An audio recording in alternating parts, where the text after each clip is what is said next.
সোনার সংসারে সব বন্ধুদের স্বাগত। বন্ধুরা দেখতেই পাচ্ছেন রুই মাছের মাথা, আর মাথায় যখনই দেখবেন ভাববেন চচ্চড়ি হচ্ছে।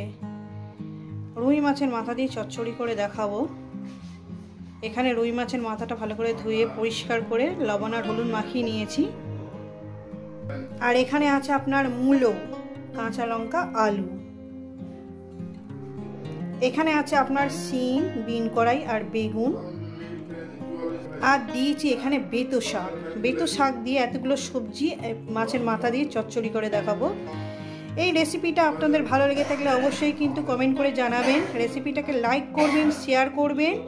আর নতুন নতুন রেসিপি দেখতে গেলে চ্যানেলটাকে আপনারা সাবস্ক্রাইব করে নেবেন বন্ধুরা। তো চলুন, যেভাবে খাই ঠিক আপনাদের সেভাবেই দেখাবো। তো বন্ধুরা আমি গ্যাস ধরিয়ে দিয়েছি, কড়া আমি বসিয়ে দিয়েছি। কড়া আমার গরম হবে। তো বন্ধুরা আমার কড়াটা গরম হয়ে গেছে। এরপর দিয়ে দেবো তেল। মাছের মাথাগুলো ভাজার মতো তেল দিয়ে দেব। তো বন্ধুরা আমার তেলটা গরম হয়ে গেছে। আমি মাছের মাথাগুলো আস্তে আস্তে দিয়ে দেব।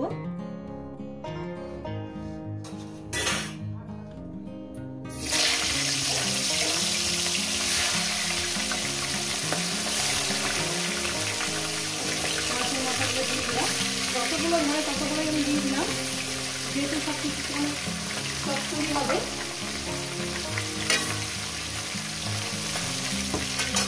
রেসিপিটা কিন্তু পুরোটাই দেখবেন, একটু বাদ দেবেন না কিন্তু। দিয়ে দিলাম।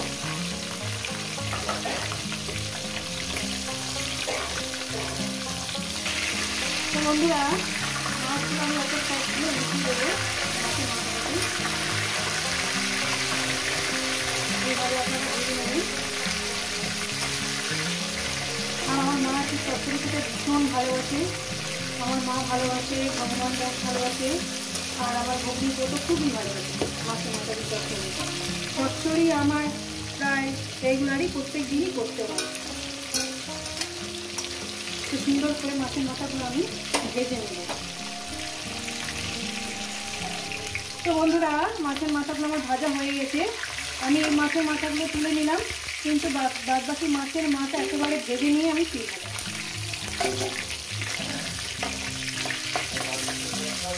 এত মাছের মাথা খাওয়ার চচ্চড়ি সব আমার মায়ের দেখেন না কত মাছের মাথা কিনেছে। তুলে নিলাম, একেবারে মাছের মাথাগুলো ভেজে নিয়ে তুলছিলাম। তো বন্ধুরা আমার মাছ ভাজা হয়ে গেছে। আমি এখানে দিয়ে দেবো 5 ফোড়ন আর শুকনো লঙ্কা।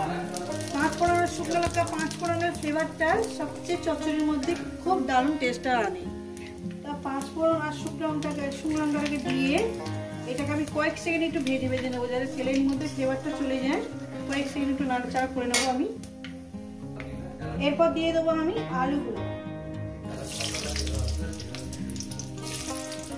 আলুগুলো দিয়ে ভেজে নেব। যেগুলো শক্ত শক্ত সবজি মোটামুটি সেগুলো আমি আগে দিয়ে দেবো। শক্ত বলতে এখানে আলু আমি দিয়ে দিলাম, আর দিয়ে দেবো মূলো দিয়ে দিলাম। দিয়ে দেবো এখানে আপনার বিন কড়াই। কি কি সবজি আপনারা দিচ্ছি মোটামুটি আপনারা দেখে নিন, যেগুলো আগে দিলে আর কি খেতে ভালো হয় সব চচ্চড়ি। বিন কড়াইগুলো আর এর মধ্যে দিয়ে দেবো, সব বিন কড়াইগুলো আমি দিয়ে দেবো। তো রইল তাহলে শিম আর বেগুন, এই দুটোই রইল। তো এখানে আমি দিয়ে দেবো স্বাদ মতো লবণটা।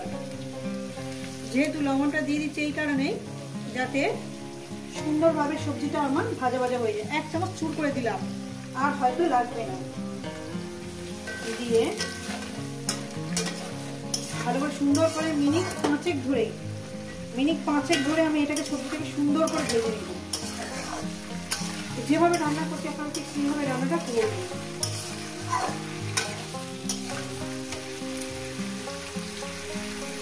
তো বন্ধুরা এর মধ্যে দিয়ে দেবো শিম আর বেগুন, আর দিয়ে দেবো কাঁচা লঙ্কা কাঁচা লঙ্কাটা কিন্তু আপনাদের মতন দিয়ে আরও আমি মিনিট 5 ধরে এইটাই করে ভাজি। দেখতেই পাচ্ছেন আমি কীভাবে রান্নাটা করছি, আপনারা দেখতেই পাচ্ছেন। এইভাবে রান্নাটা আপনারা করবেন, দেখবেন একটু জল লাগবে না, অথচ সুন্দর টেস্টফুল চচ্চড়ি হয়ে যাবে। গ্যাস কিন্তু মিডিয়ামে দেবেন। একটু আওয়াজ আছে বন্ধুরা, আমার মা পাশে গাড়ি কাজ করছে।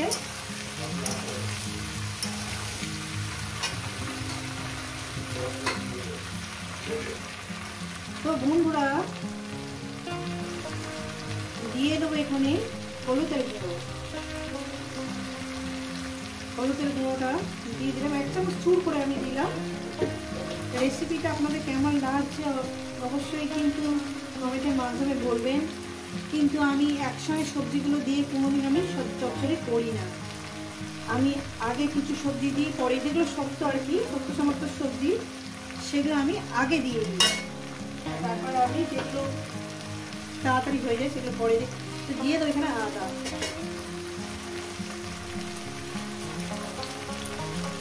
আদাটা মিনিমাম 1 চামচের মতো নিলে আসবে আমার। পুরো আদাটাই আমি দিয়ে দিচ্ছি।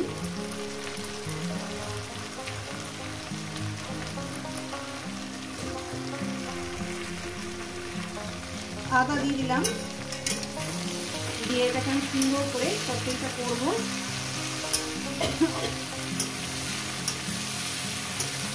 আর এর মধ্যে দিয়ে দেবো আপনার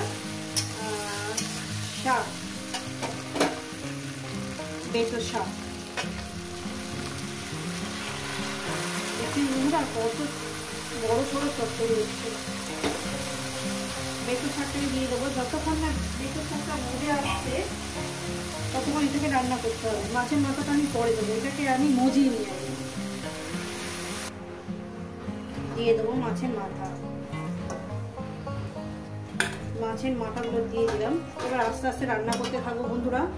এর মধ্যে আমি দিয়ে দেবো সামান্য একটু লবণ, লবণ কম হয়েছে যেহেতু দিয়ে এটাকে আমি চচ্চড়ি করতে থাকবো। যেহেতু আমার অনেক বড় ভিডিও হয়ে যাচ্ছে, আর কিচ্ছু দেবো না, শুধু এটা নাড়তে থাকবো। তো বন্ধুরা আমার প্রায় 6 থেকে 7 মিনিট লেগেছে রান্না করতে। তো চচ্চড়িটা আমার রেডি হয়ে গেছে। দেখুন কত সুন্দর দেখতে হয়েছে, দেখতেও সুন্দর, খেতেও সুন্দর। বন্ধুরা এই রেসিপি যদি আপনাদের ভালো লেগে থাকে অবশ্যই কিন্তু কমেন্ট করে জানাবেন, রেসিপিটাকে লাইক করবেন, শেয়ার করবেন। আর নতুন নতুন রেসিপি দেখতে গেলে আপনারা চ্যানেলটাকে সাবস্ক্রাইব করে নেবেন। তো আমি নামিয়ে রাখছি, এটা একদম রেডি।